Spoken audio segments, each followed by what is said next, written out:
ভগবৎ প্রামেদের জীবন যৌবন নিঃশ্বাস প্রশ্বাস ক্রিয়া প্রতিক্রিয়া নিবেদন করেছেন। আজ আমরা ভুলে গেছি তা। আত্মকেন্দ্রিক কি জীবন? নিজের জন্য তো কেউ বাঁচে না। বাতাস নিজের জন্য নয়, অনন্ত আকাশ নিজের জন্য নয়, চন্দ্রের কিরণ চন্দ্রের জন্য নয়, সূর্যের কিরণ সূর্যের জন্য নয়, মায়ের স্তন্য দুগ্ধ মায়ের জন্য নয়, বৃক্ষের ফল বৃক্ষের জন্য নয়, গাভীর বাটে দুগ্ধটা গাভীর জন্য নয়, শুধু আমরাই আমাদের জন্য। উদারতা চাই, জীবনে দেওয়ার জন্য আসা। শুধু নিয়েই গেলাম, নিজের ঘর নিজের কিছু গুছিয়ে গেলাম, সমাজের জাতির মঙ্গলের জন্য এই দানী দাতা শিরোমণি মানুষের আজ বড় অভাব। পুরানো দিনের মানুষের স্নানের জন্য সুপেয় পানীয় জলের জন্য বড় পুকুর কেটে যেত। আমরা সেটা এখন বুঝিয়ে ভোগ করছি। আগের মানুষ মন্দির নির্মাণ করে কত জায়গা সেই মন্দিরের জন্য রেখে যেত, এখন সেই জায়গা ডিসিআর কেটে আমরা ভোগ করতে চাইছি।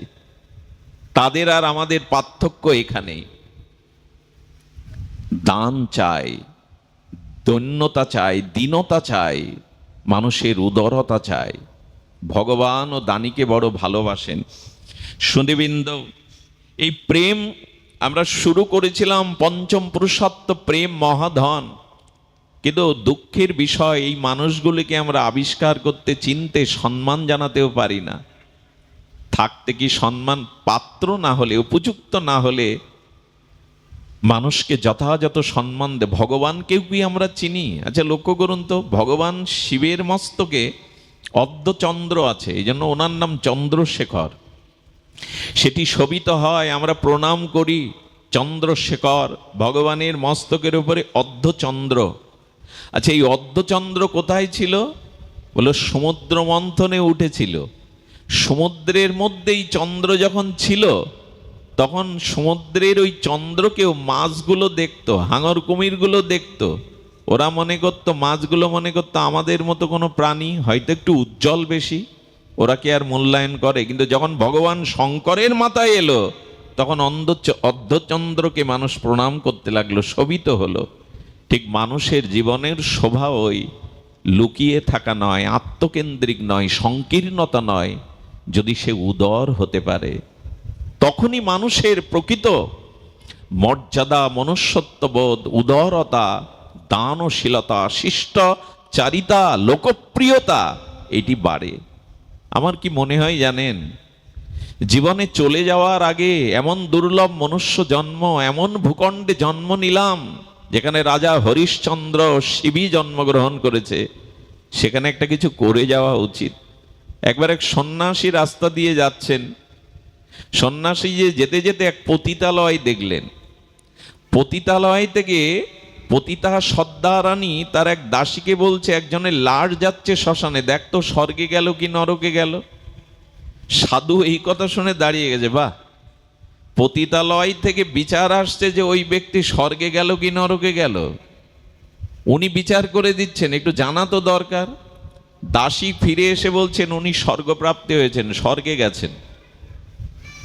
এই কথা শুনে সাধু বাবা কৌতূহল বশত পতিতালয়ের মধ্যে প্রবেশ করে বললেন, মাতাজি, আপনি যে দাসীকে দিয়ে জানাতে এলেন যে উনি স্বর্গবাস, কি করে জানলো আপনার দাসী? বললেন দাসীর কাছেই শুনুন। দাসী করজোরে প্রণাম করে বললেন, আমরা দীক্ষা শিক্ষাহীন, আমাদের কাছে কি শুনবেন? এ তো সকলেই জানে, আপনি জানেন না? বললো স্বর্গে গেছে কেন জানেন? আমি যখন ওনার শ্মশান যাত্রা দেখলাম প্রতিটা মানুষের চোখে জল, কেউ আড়ালে কাঁদছে। বললেন আমাদের একটু পরম প্রিয় মানুষকে হারিয়ে বসলাম, এমন মানুষ আর পাবো না। সকলেই তার গুণকীর্তন করছে। এই মানুষটা জীবনে শ্রম দিয়ে, অর্থ দিয়ে স্কুল করে গেছেন, এই মানুষটা দেবালয় করে গেছেন, মানুষের সুপেয় পানীয় জলের ব্যবস্থা করে গেছেন। হে ঈশ্বর, আমাদের সমস্ত পুণ্য দিয়ে ওকে স্বর্গে পাঠাও। বলি এই কারণেই তো জানলাম উনি স্বর্গে যাবেন, এই কারণেই জানলাম। এত মানুষের অশ্রু জল, এত মানুষের হৃদয়ে যিনি জায়গা করেছেন, এত মানুষের অবদান, তিনি তো অবশ্যই সদ্গতি প্রাপ্ত হবেন। একটা কিছু কি করে যাওয়া উচিত নয় আমাদের? মানুষের কাছে অন্তত একটা দাগ রেখে যান। আরে অর্থবিত্ত রেখে গেলে সন্তানরা ওই নিয়ে মামলা মকদ্দমা বাঁধায়। 1 মাস পর তহসিল অফিসে গিয়ে বলে বাবার নাম কেটে দিয়ে আমাদের নাম বসান। সম্পত্তি ভাগ নিয়ে এই মামলা মকদ্দমাও হয়। এই জন্য মানুষ যা কিছু আছে তার উদারতা চায়। এই উদারতাই হলো মনুষ্যত্ব, মানবতা, ভদ্রতাই হলো প্রেম প্রাপ্তির প্রথম সিঁড়ি। চলুন এবার প্রেমের রাজ্যে যাওয়ার মহাপ্রভু যা দিতে এসেছেন আমরা একটু জানার চেষ্টা করি। ধর্ম পর্জিত কৈতব অত্র পরং নির্মৎ সরণং শতম। ওগো নির্মৎসর, অর্থাৎ কপটতা শূন্য ভালোবাসা চাই ভগবানের প্রতি। কপটতা শূন্য, এই কপটতা শূন্য মানে না কোনো কিছু ইহকালে পরকালে তোমার কাছে কারো কাছে কোনো চাওয়া পাওয়া নেই, শুধু একটাই প্রাণের প্রার্থনা, একটাই নিবেদন, যেন তোমায় ভালোবাসতে পারি, তোমায় সুখী করতে পারি। এই কথা শুনলেই তো হৃদয়ে পবিত্রতা আসে। বলে এইটি পরম ধর্ম। বেদং বাস্তবত্র বস্ত্রং শিবদং তাপত্রয় উন্মিলং। ওগো ধর্মত্ব কাম মোক্ষের মধ্যে নিজ সুখ আছে বটে, কিন্তু পরম অপ্রাকৃত চিন্ময় শান্তির বড় অভাব। এই শান্তি পরম ধর্মে। কপটতা শূন্য, শুধু অকৈতব কৃষ্ণ প্রেম। অকৈতব মানে কৈতবতা নাই, নিজের চাওয়া পাওয়া সুখবাঞ্ছা আত্মেন্দ্রিয় নাই। শুধু তিনি কি করে সুখ পাবেন, তিনি কি করে আনন্দ পাবেন? কেমন জানেন? ভগবানের সেবক দারু, ভগবানের সেবক দারু দ্বারকায় ভগবানকে বিজন করছেন, পাখা দিয়ে গোবিন্দকে শীতল বিজন করছেন। আর ওই বিজন করতে করতে ভগবানের অপ্রাকৃত মাধুর্য, সেই রূপ দর্শন করে তার প্রেম এসে গেছে। এত অপরূপ রূপ মাধুর্য, শ্রী গোবিন্দের রূপের এক কোণে ত্রিভুবন ডোবায়। সেই মাধুর্যমণ্ডিত রূপ মাধুর্য দেখে দারুকের চোখে জল এসে গেছে, প্রেমে দেহে কাঁপছে অষ্টসাত্ত্বিক বিকারে, আর চোখে জল, অঙ্গ প্রকম্পিত হওয়ায় পাকাটা হাত থেকে পড়ে গেছে। আচ্ছা, গোবিন্দ দর্শনে প্রেম আসছে আমার, প্রেমে আনন্দ আমার হচ্ছে, কিন্তু সেবায় আনন্দ কার হচ্ছিল? কথা বলুন, সেবায় আনন্দ কার হচ্ছিল? ভগবানকেও তো আনন্দ দিচ্ছিল, আর প্রেমটা আসলো নিজের আনন্দ প্রকাশে। ভক্ত তখন নিজের গালে চড় বসিয়ে দিয়েছে, প্রেম তুই কেন এখন এলি? এই বিজন বাতাসে তো তার সুখ হচ্ছিল, তার সেবা হচ্ছিল, প্রেমেও বাধা আসছে, প্রেমেও ক্রোধ আসছে। প্রেমে কখনো ক্রোধ আসে? প্রেম কেন এলি? তুই এলি বলেই তো তার সেবা বন্ধ হয়ে গেল। হ্যাঁ, প্রেমকেও এদের বাধা মনে হচ্ছে। আরে বাবা, কৃষ্ণ সেবা সুখে নিজের প্রেমটাকেও বাধা হয়ে দাঁড়াচ্ছে। সেই প্রেমে হয় ভক্তের মহা ক্রোধে। তিনি ক্রোধ পাচ্ছেন যে কেন আসবে। প্রেমের সংজ্ঞা কেমন? শ্রীমান মহাপ্রভু মধ্যাহ্নে প্রসাদ সেবা করে, আর যে ঘরে প্রভু 2 দণ্ড 1 দণ্ড একটু বিশ্রাম নিতেন, ওই ঘরের দরজার 4 হাত পরিমাণে মহাপ্রভু দীর্ঘ শরীরটাকে উনি এলিয়ে দিয়েছেন, শুয়ে পড়েছেন। আচ্ছা, একটা ঘরের মধ্যে একটাই দুয়ার প্রবেশের এবং বাহির গমনের, ওইখানে 4 হাত পরিমাণ একটা শরীর যদি পড়ে থাকে, ভেতরে যেতে পারবেন? দুয়ার তো একটাই। গোবিন্দ দাস মহাপ্রভুর মধ্যাহ্নকালীন সেবার পরে তার চরণ সেবা করতেন। এসে বলছে, প্রভু একটু সরে দাঁড়াও তো, একটু সরে যাও, নালে ভেতরে যাব কি করে, তোমার চরণ সেবা করব কি করে? মহাপ্রভু একটু আড়ামাড়া খেয়ে বললেন, আজ আর সরতে পারছি না। চিন্তা করলেন, তার একদিকে তার চরণ সেবা, আর একদিকে মর্যাদা হানি। আমি যদি প্রভুকে ডিঙিয়ে যাই, লঙ্ঘন করে যাই, অনন্ত জন্ম নরকবাস হবে। প্রভুকে ডিঙিয়ে লাফিয়ে যাব, চরণের ধুলি পড়বে, চরণের ছায়া পড়বে। আর একদিকে মনে করছেন তার চরণ সেবায় তিনি সুখী হবেন। কোনটা বেছে নেওয়া উচিত? নিজে নিজে বিচার করলেন, লঙ্ঘন করে ওপাশে গিয়ে প্রভুর চরণ সেবা করবার জন্য যদি অনন্তকাল নরকে পচে মরতে হয়, সে নরক তো আমার জন্য, কিন্তু ভেতরে গিয়ে সেবাটা তো প্রভুর সুখের জন্য। আমি কেন আমার চিন্তা করছি, আমি কেন আমার চিন্তা করছি? উচিত নয়। লঙ্ঘন করে ওপারে গেলেন, প্রভুর চরণ সেবা করছেন মনের মতো করে। পতন হয় হোক, নরকগামী হতে হয় হোক, প্রভুর তো সুখ হবে। সুধীবৃন্দ এই চিন্তা করে প্রভুর চরণ সেবা করতে করতে বেলা পশ্চিম দিগন্তে হেলে পড়েছে। মহাপ্রভু বললেন, গোবিন্দ, অনেক বেলা হলো, তুমি সেবাই যাওনি? বলো, এইভাবে দরজার সামনে পড়ে থাকলে কি বাইরে যাওয়া যায়? কি করে যাব? প্রভু বললেন, আমি যতদূর জানি তুমি যেভাবে এসেছিলে ওইভাবেই তো যেতে পারতে, যেভাবে প্রবেশ করেছিলে ওইভাবে বহির্গমন করতে পারতে। কানে হাত দিয়ে বললেন, প্রভু, ভেতরে এসেছিলাম তোমার চরণ সেবা করব বলে, আর বাইরে যাব নিজের উদর পরিপূরণের জন্য। তোমার সেবা বাদে নিজের উদর পরিপূরণের চিন্তা যেন কোনো জন্মেই না আসে প্রভু, এই কৃপা করো যেন কোনো জন্মেই না আসে। একে বলে প্রেম, একে বলে সেবা। নিজের সুখের জন্য নয়। এই জন্য ভগবানের চরণে যখন একটা ফুল তুলসী দেন, ওর মধ্যে হাজার কামনা বাসনা মিশাবেন না, ওতে প্রেম হবে না। পূজা হয়তো হলো, প্রেম হবে না। পঞ্চম পুরুষার্থ প্রেম মহাধন।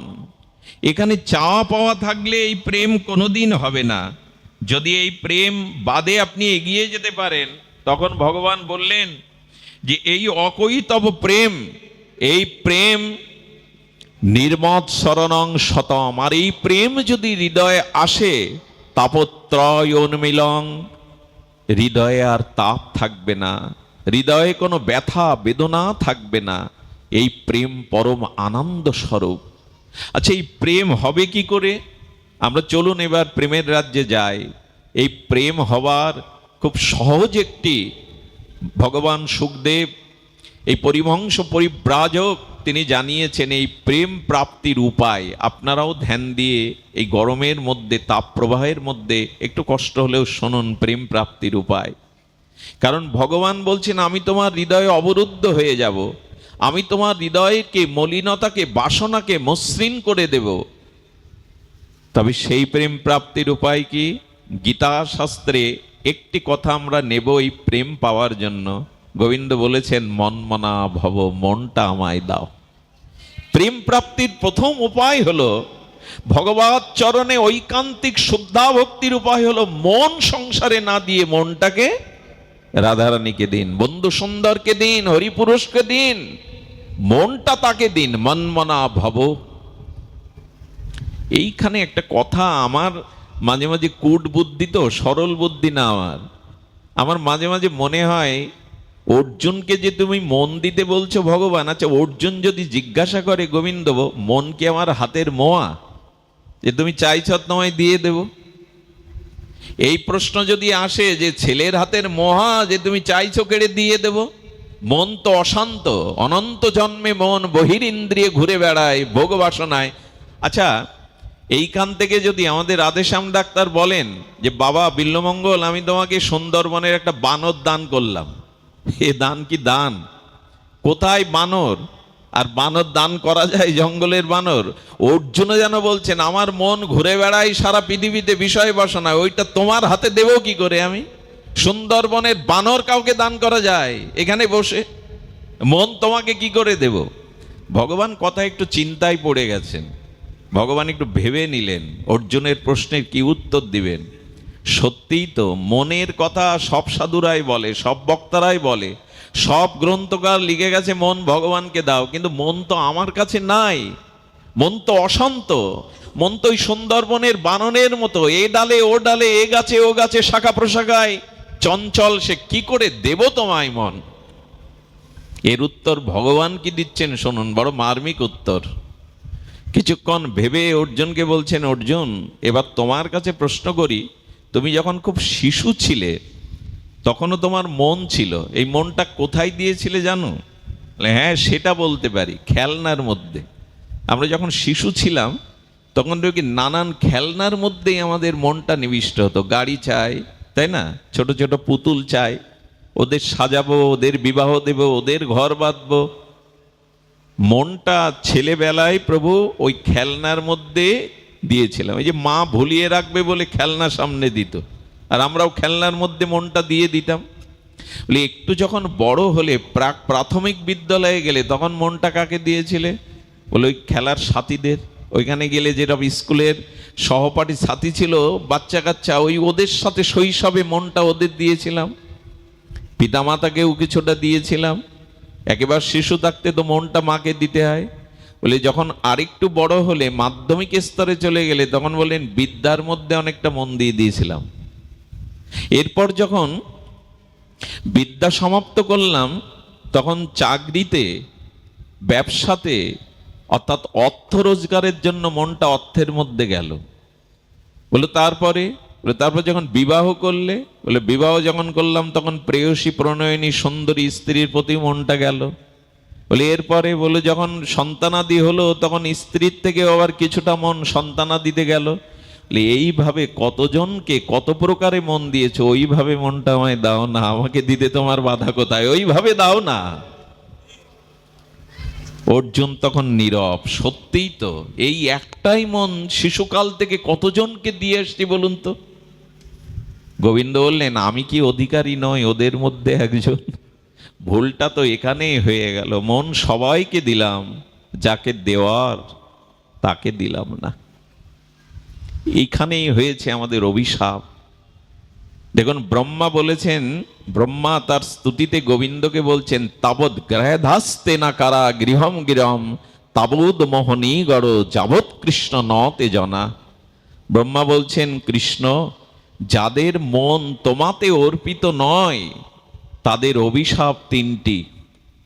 কি অদ্ভুত স্তুতি করেছেন ব্রহ্মাজি, বেদবক্তা তো আদিগুরু। বলেন তাবদ গ্রেধাস্তে না কারা গৃহম গৃহম তাবদ মোহনী গর যাবৎ কৃষ্ণ নতে জনা। হে কৃষ্ণ, যারা মন তোমাতে সমর্পণ করে দিতে পারেনি তাদের তিনটে অভিশাপ। কি অভিশাপ? তাদের গৃহটা কারাগার হয়ে গেছে। আহা, ব্রহ্মা বলছেন যে যারা মনটাকে ভগবানকে দিতে পারে না এরা গৃহ না, এদের গৃহটা কারাগার সাদৃশ্য। কারাগারে কিন্তু বিল্ডিং বাড়ি আছে, আজকাল তো কারাগারের নাম দিয়েছে শোধনাগার। টিভি আছে, খেলার মাঠ আছে, তাস খেলতে পারবেন, 3 বেলা বসে খেতে পারবেন। কিন্তু বাড়িতে কুড়ে ঘর হলে কি হবে? কারাগারে শান্তি পাওয়া যায় না। এই জন্য মানুষ বেরোতে চায়।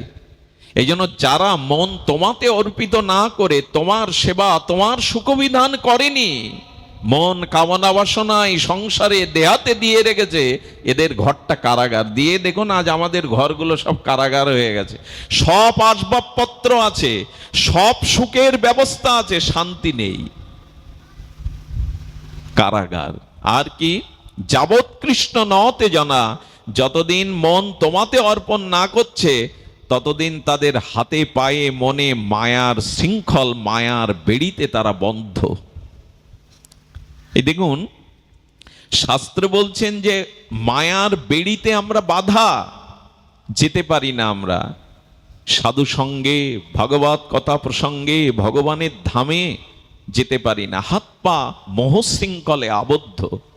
আর কি বললেন প্রভু? আর একটা বড় ক্ষতি হয়েছে, যাদের মন তোমাকে দেয়নি, অর্পণ করেনি, তাদের মন চোর হয়ে গেছে। কথাটা একটু ধ্যান দিতে হবে এবার আপনাদের। যারা শ্রীগোবিন্দকে, শ্রীগুরুকে, হরিনামকে, প্রেম ভক্তিকে মন অর্পণ করেনি তাদের মনটা চোর। ব্রহ্মা বলছে স্তেনা, স্তেনা মানে চোর। আচ্ছা চোর কি করে? আমাদের ঘরে ঢুকে মূল্যবান বস্তু সম্পদ, অর্থ, সোনা, অলংকার, ভূষণগুলো নিয়ে ওই আলমারিগুলো, ওই সমস্ত জিনিসগুলো অগোছলা করে চলে যায় কিনা, নোংরা করে চলে যায় কিনা, ছড়িয়ে ছিটিয়ে যায় কিনা। বললেন ভগবান, যাদের মন তোমাতে অর্পণ হয়নি, হরি নাম, হরি কথায়, সাধুসঙ্গ, বিগ্রহ সেবায়, তুলসীতে, তোমার সাধুগুরু বৈষ্ণবে যাদের মন তোমার সেবা, আরাধনায়, ভজনে অর্পণ হয়নি, তাদের মনটা কি বলে জানেন? মন বলে আমি প্রতিশোধ নেব। আমি চেয়েছিলাম গোবিন্দের চরণে যেতে, গোবিন্দের ভজন করতে, তুমি যেতে দাওনি, তুমি আমাকে কামনা বাসনায় লাগিয়েছ, তাই প্রতিশোধ নিয়ে আমিও তোমার মনের মধ্যে যে সদ্গুণগুলো ছিল, দয়া, ক্ষমা, সন্তোষ, এগুলো চুরি করে তোমার মনের মধ্যে আমি কি প্রবেশ করাবো? অসুন্দরতাগুলো, হিংসা, বিদ্বেষ, পরশ্রী কাতরতা, এই অবগুণগুলো তোমার মনে দিয়ে দেব। আজ আমাদের মনের মধ্যে তাই তো আছে। গোবিন্দকে যদি মন না দিতে পারেন, সে মন ব্রহ্মাজি বলছেন স্তেনা চোর হয়ে গেল, সদ্গুণগুলো হরণ করে অবগুণগুলো, আবর্জনাগুলো ঢুকিয়ে দিয়েছে মনে। এই জন্য আমাদের মনে আজ সৎ চিন্তা, সৎ ভাবনা আসে না কেন? জপ করতে বসলেই বিষয় ভাবনা আসে কেন? রাধারানীর চরণ চিন্তা কেন আসে না? কারণ মনটা সদ্গুণ চুরি করে অসৎ বস্তুগুলোর মধ্যে দিয়ে দিয়েছে, ছড়িয়ে ছিটিয়ে আবর্জনা করে দিয়েছে।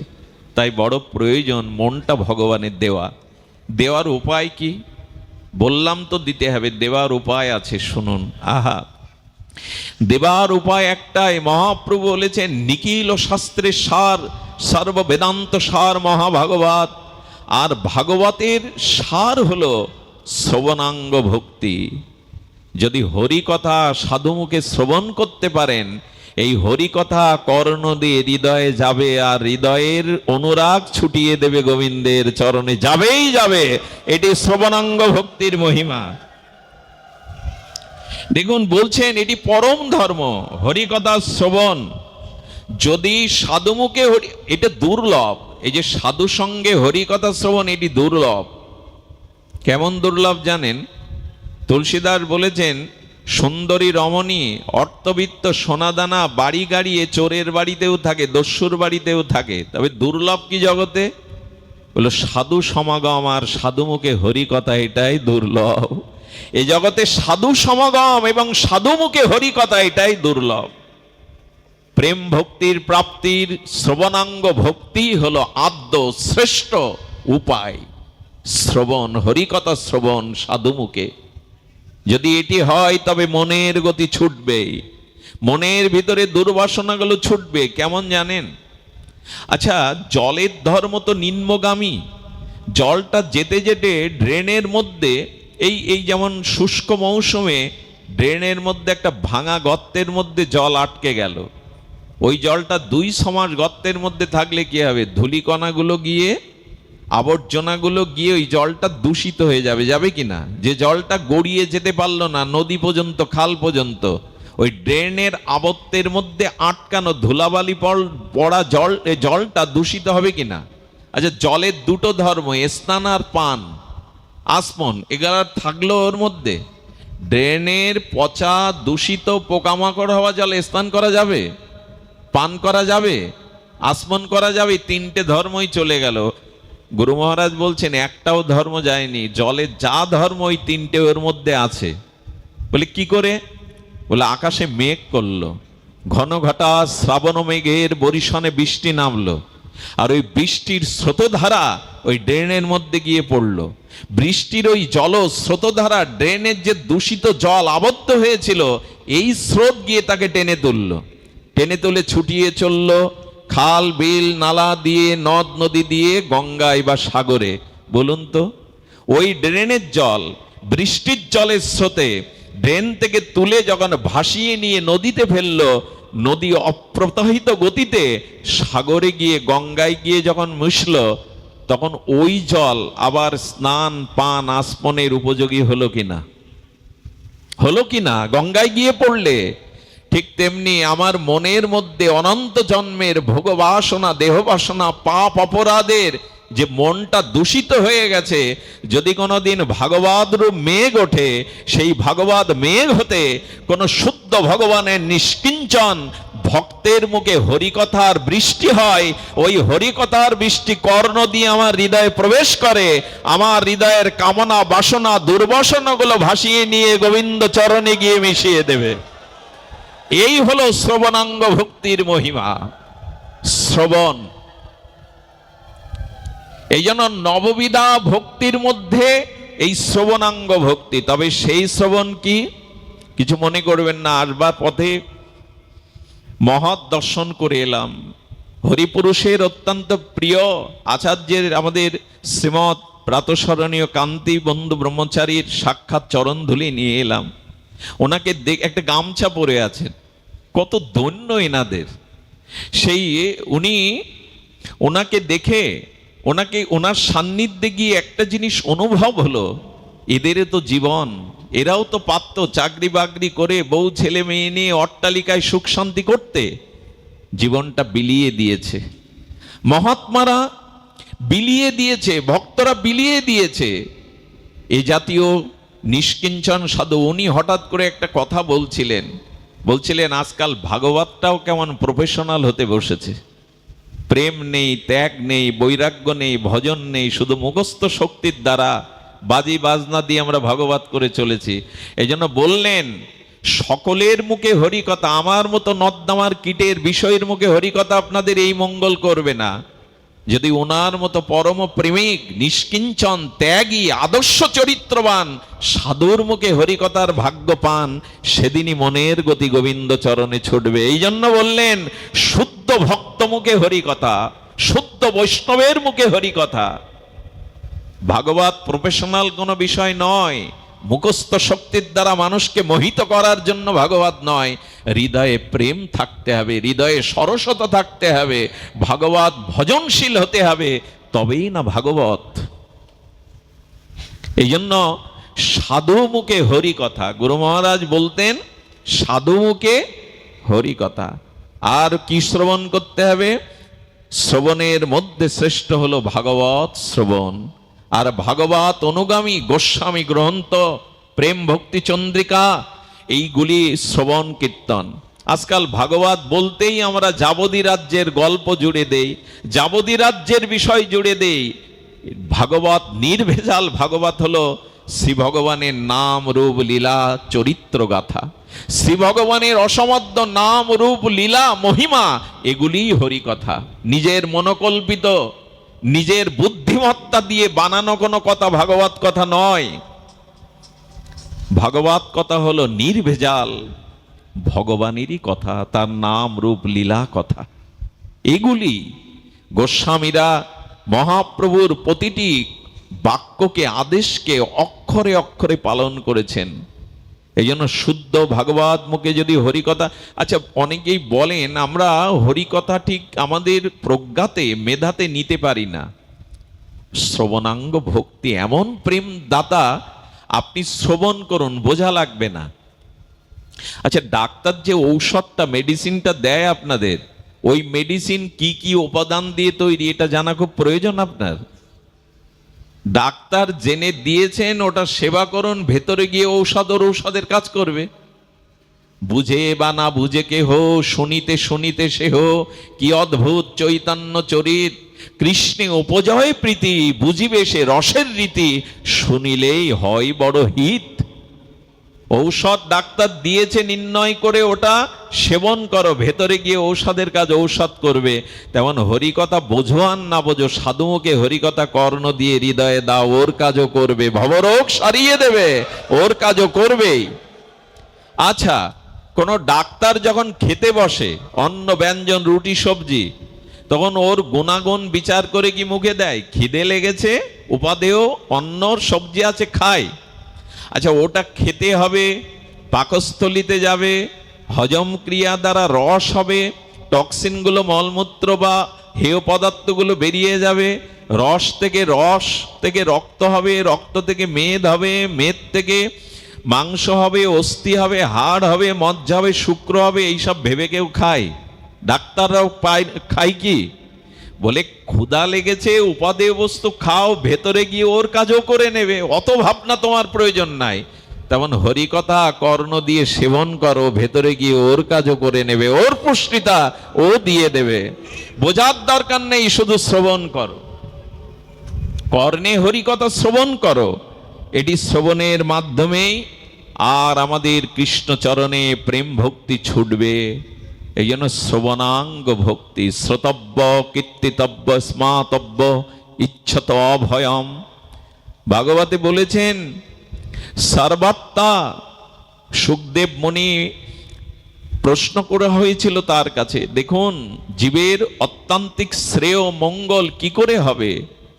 উনি বলেছিলেন এই শ্রোতব্য কীর্তিতব্য স্মাতব্য ইচ্ছত অভয়ম। যদি ভয় দূর করতে চাও, এই মৃত্যুময় জড় জগৎ থেকে চিন্ময় স্বরূপধামে ফিরে যেতে চাও, এই জন্ম মৃত্যু অভিশাপ হতে মুক্ত হতে চাও, তবে কি মুখে হরি কথা হরি নাম রূপ লীলা শ্রবণ করো। এই শ্রবণাঙ্গ ভক্তি। আর কি করতে বলেছেন? কীর্তন, জিহ্বাটাকে নাড়ান। এইটুকু অলসতা অন্তত করবেন না। মহাপ্রভু স্বরূপ দামোদরের কণ্ঠলগ্ন হয়ে বলেছেন, শোনো স্বরূপ রামরায়, নাম সংকীর্তন কলো পরম উপায়। নাম সংকীর্তন হলো পরম উপায়। তুণ্ডে তাণ্ডবিনী রতিং বিদুনতে। রূপগোস্বামী পাদ মহাপ্রভুর অনভীষ্ট পূরণকারী বলেছেন, আমার জিহ্বা যেন তুণ্ডে তাণ্ডবিনী রতিং, হরিনামে যেন আমার জিহ্বা তাণ্ডব করে। কি জাদু আছে, কি মহিমা আছে এই দুই অক্ষরে। ন জানতি কৃষ্ণ বর্ণদয়, এই ক্রি এবং স্ন, এই কৃষ্ণ শব্দে কি এমন আছে যা আমার জিহ্বা একবার গেলে তুণ্ডে তাণ্ডবিনী বিদুনতি রতি করে, তরঙ্গায়িত হয়। আমাদের হয় কই? তাই অনুরোধ করি, জিহ্বাটাকে নাড়ান। ভগবানের দিব্য মহামন্ত্রে, গুরুদেবের প্রদত্ত মন্ত্রে জিহ্বাটাকে খেতে শুতে উঠতে বসতে নাড়ান। ওটা কাল নয়, আজ নয়, এখন থেকে শুরু করুন। কাল যা করিবে তা করো আজ, আজ যা করিবে তা করো এখন। পলকে প্রলয় হতে পারে, সৎ কাজ করবে কখন? শুরু করে দাও, জিহ্বা নাড়াও। কীর্তিতব্য। ওগো, এই জিহ্বায় আন কথা বলো না। নিজের বিষয় বৈভবের কথা, পরনিন্দা পরচর্চার কথা বলে পাবেটা কি? বরঞ্চ জিহ্বাটাকে নাড়াও। খাইতে শুইতে উঠিতে বসিতে যথা তথা নাম লও। এর থেকে সহজতম আর উপায় কি দিবেন? নাম সংকীর্তনং কলো পরম উপায়। যজ্ঞই সংকীর্তনায় প্রয় যজন্তি হিসোমে দশা। আরে, যারা মহাপ্রভুর এই ভাগবতের নির্দেশ শুনে জিহ্বাটাকে খাইতে শুইতে উঠিতে বসিতে তরঙ্গাইতে তুণ্ডে তাণ্ডবিনীর দ্বারা হরি নাম নেয়, এরাই বুদ্ধিমান। মহাপ্রভু বললেন, সংকীর্তন দ্বারা যারা মহাপ্রভুকে আনন্দ দেয় তারাই বুদ্ধিমান। এই জগতে বুদ্ধিমান তারাই যারা নামটাকে হৃদয়ে রেখেছে। হরি কথা শ্রবণ আর হরি নাম কীর্তন, জিহ্বায় ভগবানের নাম রূপ লীলা কীর্তন। সুধীবৃন্দ, পরীক্ষিত মহারাজের সামনে 7 দিন পরমায়ু। উনি প্রশ্ন করে বসেছেন, দুর্লভ গোবিন্দ চরণ কি করে পাবো? লোকহিত নির্প মুমুষ্য ব্যক্তির কি করণীয় আপনি প্রশ্ন করেছেন। আপনি উত্তম প্রশ্ন করেছেন। সমস্ত জীবের জ্ঞাতব্য বিষয় আপনি প্রশ্ন করেছেন। কারণ পরীক্ষিতের মনে একটা ভয় ছিল। ভয়টা কি জানেন? 7 দিনে আমি কি করে ভগবান পাবো? যুগ যুগান্তর ঋষিমুনিরা পায় না। ওনার মনের ভয় দূর করবার জন্য ভগবান সুখদেব বললেন, 7 দিন লাগবে না। কৃষ্ণ কথা সাধু সঙ্গে যদি শ্রবণ করেন, উনি বললেন খট্টাঙ্গ রাজার কথা। একবার রাজারা এনার সহযোগিতা নিয়েছিলেন, ওষুধদের বিতাড়িত করে স্বর্গরাজ্য ফিরিয়ে দিয়েছিলেন এই তেজশালী বলশালী বীর্যবর্তা রাজা খট্টাঙ্গ। দেবতাদের বললেন, আমার হাত দেখেন তো আমার পরমায়ু কতটুকু? বললেন 48 মিনিট আপনার পরমায়ু। বলে তাড়াতাড়ি পৃথিবীতে নামার একটা যান দিন আমাকে। বলে কেন? বলে মানুষ মরে স্বর্গে আসতে চায়, আর আপনার 48 মিনিট পরমায়ু, আপনি স্বর্গে থেকে কেন মাটিতে যাবেন? বলে স্বর্গে ভজন সাধন হয় না, আমাকে তাড়াতাড়ি পৃথিবীতে যাওয়ার ব্যবস্থা করুন। এখানে এলেন, এক মুহূর্তে পুত্রদের রাজ্য দিয়ে দিলেন, সর্বস্ব ত্যাগ করে হা গোবিন্দ বলে ডেকে 48 মিনিটেই উদ্ধার হয়ে গেলেন, প্রেম ভক্তি পেয়ে গেলেন। ওনার তো 48 মিনিট, আপনার একদিন 7 দিন পড়ে আছে। কত বড় ভরসার কথা! এই শ্রবণ কীর্তন এমন শক্তিশালী ভজন, সাধ্য সাধন তত্ত্ব যা কিছু সম্বল হরিনাম সংকীর্তনে মিলালো সকল। নিখিল বেদ বেদান্ত যাগ যজ্ঞ তপস্যা তীর্থ পর্যটন, নিখিল ভজনের সার এই হরিনামে মিশিয়ে দিয়ে গেছে মহাপ্রভু। শত অশ্বমেধ যজ্ঞের সাথে একটা কৃষ্ণ নামের তুলনা করলে নাম অপরাধী হতে হয়।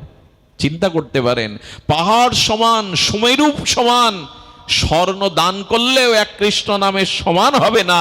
যদি কেউ তার সাথে সমান করে, নাম অপরাধ হয়ে যাবে। সময় আমাদের আছে, 48 মিনিটে যদি উদ্ধার হয়ে যেতে পারে খটাঙ্গ শ্রবণ কীর্তনে, আমাদের তো অনেক সময় পড়ে আছে। পরীক্ষিত, চিন্তা করো না, তোমার তো 7 দিন পড়ে আছে। মনের মতো করে জিহ্বায় কৃষ্ণ বলো আর কর্ণে হরিকথা শ্রবণ করো, অচিরেই কৃষ্ণ প্রাপ্তি হবে তোমার, তুমি ভেবো না। এটাই তো ভরসা আমাদের।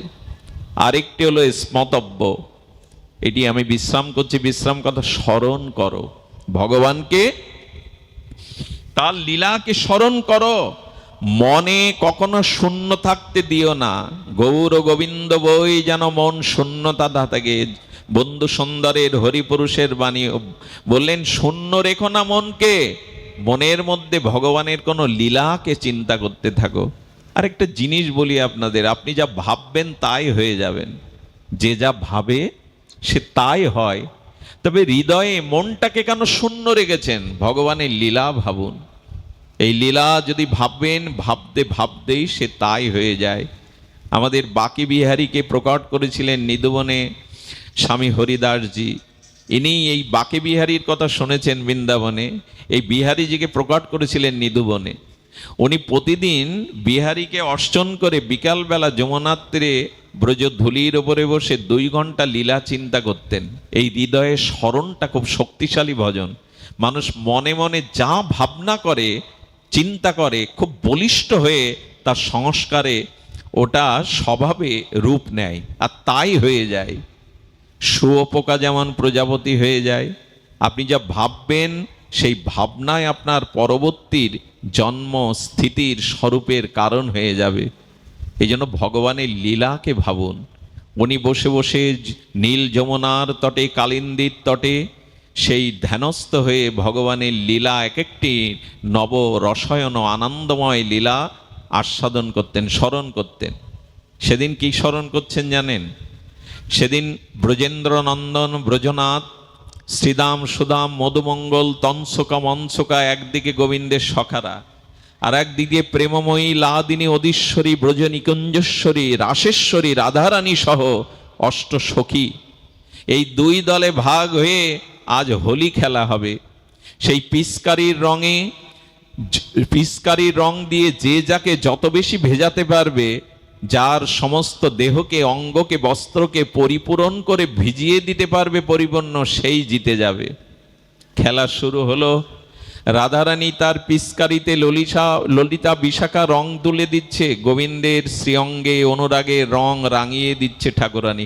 মনে মনেই চিন্তাগুলো করুন তো, বৃন্দাবনে চলে যান, ওইখানে নিকুঞ্জ প্রেম ও বনসভায় চলে যান।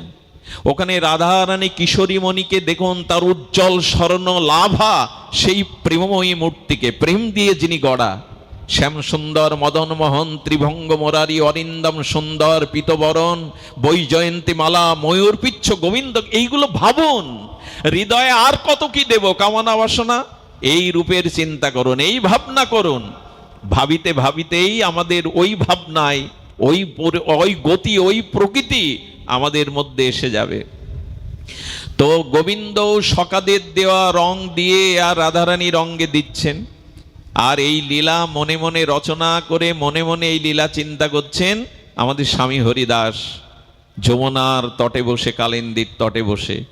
এই সময় কি করেছে জানেন? লাহোর থেকে এক ভক্ত 1 বছর ধরে সহায় সম্পত্তি বিক্রি করে শুনেছেন যে বিহারীজি সাক্ষাৎ প্রকট ভগবান, প্রকট মাধুর্যমূর্তি। তাই সেই দিনের জমি জমা বাড়ি বিক্রি করে 1 লাখ টাকা দিয়ে সুগন্ধি আর এনেছেন বাকি বিহারীকে পরাবে বলে। উনি সেই পাত্র এনে এই যে যমুনার তীরে স্মরণ করছেন স্বামী হরিদাস, ওনার হাতের সামনে এনে রেখে দিয়েছে, কারণ উনি বাকি বিহারীকে পরাবেন।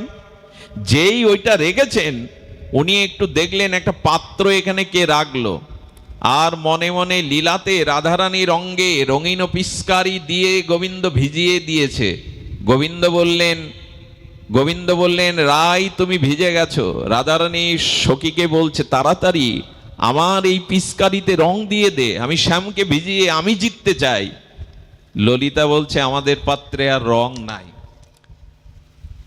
আমাদের পাত্রে আর রং নাই, সঙ্গে সঙ্গে ওই যে বাইরে যিনি এনেছিলেন ওই পাত্রটা ঢেলে দিয়েছেন রাধারানীর পিচকারিতে।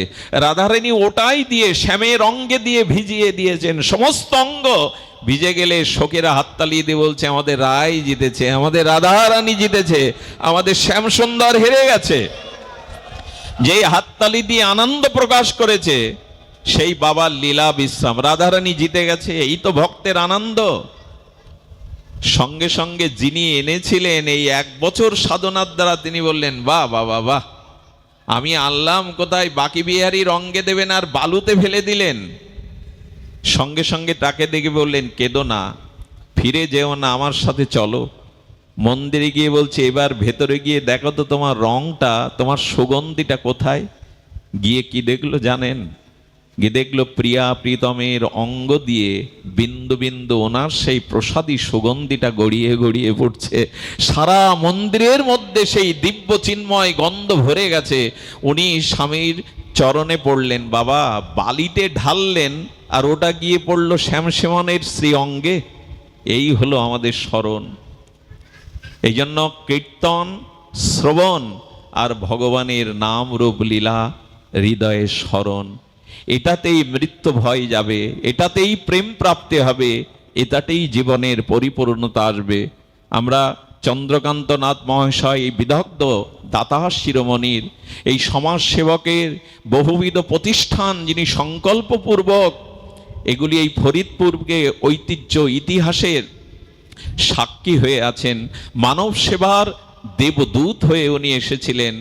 ওনার জীবনের পরবর্তী যে লক্ষ্য, পরবর্তী যে কর্মধারা আপনারা বাঁচিয়ে রাখবেন। এই ফরিদপুর সারা বিশ্বের কাছে বিস্ময়কর, সেটা হলো আমাদের বন্ধু সুন্দরের ভজনস্থলী। অনেক মহাপুরুষের জন্ম এই বৃহত্তর ফরিদপুরের।